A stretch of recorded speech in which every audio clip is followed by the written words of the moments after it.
എൻ്റെ എല്ലാ പ്രിയപ്പെട്ട കൂട്ടുകാർക്കും പുതിയൊരു വീഡിയോയിലേക്ക് സ്വാഗതം. ഇന്ന് ഞാൻ ഹോട്ടലിലെല്ലാം കിട്ടുന്ന മീൻകറിയുടെ ആ ടേസ്റ്റ് ഉണ്ടല്ലോ, അതേ ടേസ്റ്റിലുള്ള ഒരു മീൻകറിയുടെ റെസിപ്പി ആയിട്ടാണ് ഞാനിന്ന് വന്നിട്ടുള്ളത്. അപ്പോൾ എൻ്റെ വീഡിയോ കണ്ടുകൊണ്ടിരിക്കുമ്പോൾ റെസിപ്പി ഇഷ്ടമായാൽ എനിക്കൊരു ലൈക്ക് തന്ന് എന്നെ സപ്പോർട്ട് ചെയ്യാൻ മറന്നു പോകരുത് കേട്ടോ.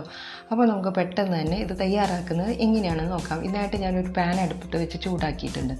അതിലേക്ക് 2 ടേബിൾ സ്പൂൺ വെളിച്ചെണ്ണ ഒഴിച്ചു കൊടുത്തിട്ട് ചെറിയൊരു കഷ്ണം ഇഞ്ചി പൊടിയായിട്ട് അരിഞ്ഞതും അതിൻ്റെ കൂടെ തന്നെ ഒരു 5-6 വെളുത്തുള്ളിയും കൂടെ ഇട്ട് കൊടുത്തിട്ടുണ്ട്. ഇത് നമുക്ക് നന്നായിട്ടൊന്ന് വഴറ്റിയെടുക്കാം. ഇതൊന്ന് വഴന്ന് വരുമ്പോൾ നമുക്ക് ഇതിലേക്ക് ഒരു 10 ചുവന്നുള്ളിയാണ് ചേർത്ത് കൊടുക്കേണ്ടത്. സവാള ഇട്ട് കൊടുക്കരുത്. ചുവന്നുള്ളിയും കൂടെ ഇട്ട് കൊടുത്ത് ആ മീഡിയം ഫ്ലെയിമിൽ തന്നെ അതെല്ലാം കൂടെ നല്ല പോലെ ഒന്ന് വഴന്ന് വരുമ്പോൾ പൊടികൾ ചേർത്ത് കൊടുക്കാം. 1/2 ടീസ്പൂൺ മഞ്ഞൾപ്പൊടിയും 1/2 ടീസ്പൂൺ മല്ലിപ്പൊടിയും 2 ടേബിൾ സ്പൂൺ കാശ്മീരി മുളക് പൊടിയാണ് ഇട്ട് കൊടുത്തിട്ടുള്ളത്. എരിവ് കുറഞ്ഞതായതുകൊണ്ടാണ് ഞാൻ 2 ടേബിൾ സ്പൂൺ മുളക് പൊടി ഇട്ട് കൊടുത്തിട്ടുള്ളത്. ഇനി ഇതുകൂടെ നമുക്ക് നന്നായിട്ടൊന്ന് വഴറ്റിയെടുക്കാം. കരിഞ്ഞു പോകാതെ ആ പൊടികളുടെ പച്ചമണം എല്ലാം പോകുന്ന രീതിയിൽ ഇളക്കി നമുക്കിതൊന്ന് വഴറ്റി കൊടുക്കാം.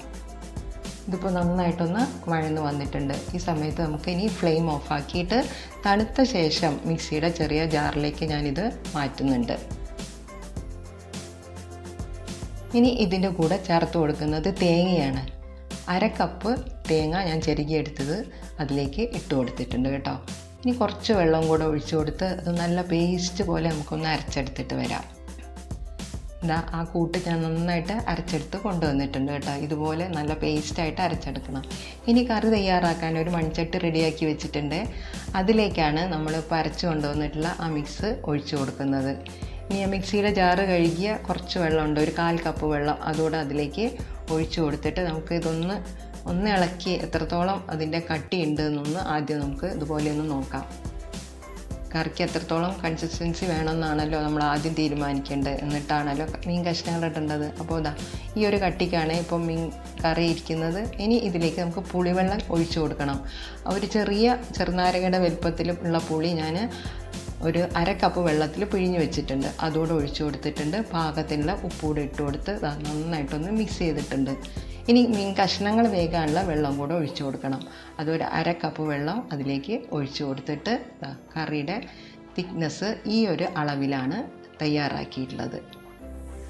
ഈ സമയത്ത് നമുക്ക് പുളിയും ഉപ്പൊക്കെ ഒന്ന് വായിൽ വെച്ചൊന്ന് ടേസ്റ്റ് ചെയ്ത് നോക്കാം. ഇനി ഇത് മൂടി വെച്ചിട്ട് ലോ ടു മീഡിയം ഫ്ലെയിമിൽ കറി നന്നായിട്ട് തിളപ്പിച്ചെടുക്കണം. കറി നന്നായിട്ട് തിളച്ച് വരുമ്പോൾ ഒരു മീഡിയം സൈസ് തക്കാളിയും 2 പച്ചമുളക് അരിഞ്ഞതും കൂടെ അതിലേക്ക് ഞാൻ ചേർത്ത് കൊടുക്കുന്നുണ്ട് കേട്ടോ. ഇനി ഇതും കൂടെ നമുക്ക് നന്നായിട്ടൊന്ന് തിളച്ച് വരട്ടെ. അപ്പോൾ കുറച്ച് കറിവേപ്പിലയും കൂടെ ഈ സമയത്ത് ഇട്ട് കൊടുക്കുക, എന്നാൽ നല്ലതായിരിക്കും. ഇനി എല്ലാം കൂടെ തിളച്ച് വരുമ്പോഴാണ് നമ്മളിനി മീൻ കഷ്ണങ്ങൾ ഇതിലേക്ക് ഇട്ട് കൊടുക്കേണ്ടത്. ഞാനിവിടെ 1/2 കിലോ അയല മീനാണ് എടുത്തിട്ടുള്ളത്. കറി നന്നായിട്ട് തിളച്ച് വന്നിട്ടുണ്ട്. ഇനി നമുക്ക് മീൻ കഷ്ണങ്ങൾ അതിലേക്ക് ഇട്ട് കൊടുക്കാം. നമുക്ക് അയല മാത്രമല്ല, വേറെ എന്ത് മീൻ വെച്ചിട്ടും നല്ല മീൻ കഷ്ണങ്ങളെല്ലാം വെച്ചിട്ട് നമുക്ക് ഇതുപോലെ കറി ഉണ്ടാക്കിയെടുക്കാം. നല്ല ടേസ്റ്റാണ് കേട്ടോ. ആ മീൻ കഷ്ണങ്ങളൊന്ന് കറിയിലേക്ക് ഒന്ന് ചെറുതായിട്ടൊന്ന് താഴ്ത്തി വെച്ച് കൊടുക്കുന്നുണ്ട്. ഇനി ഇത് മൂടി വെച്ചിട്ട് നമുക്ക് ലോ ടു മീഡിയം ഫ്ലെയിമിൽ, അധികം ഹൈ ഫ്ലെയിം ഒരിക്കലും കഷ്ണങ്ങൾ വേവിക്കാൻ വെക്കരുത് കേട്ടോ. അതിൽ വെച്ചിട്ട് തിളച്ച് വരുമ്പോഴേക്കും എണ്ണയൊക്കെ മേലെ വന്ന് നിൽക്കുന്നുണ്ട്, തെളിഞ്ഞ് വന്നിട്ടുണ്ട്. മീൻ കഷ്ണങ്ങളും വെന്ത് വന്നിട്ടുണ്ട്.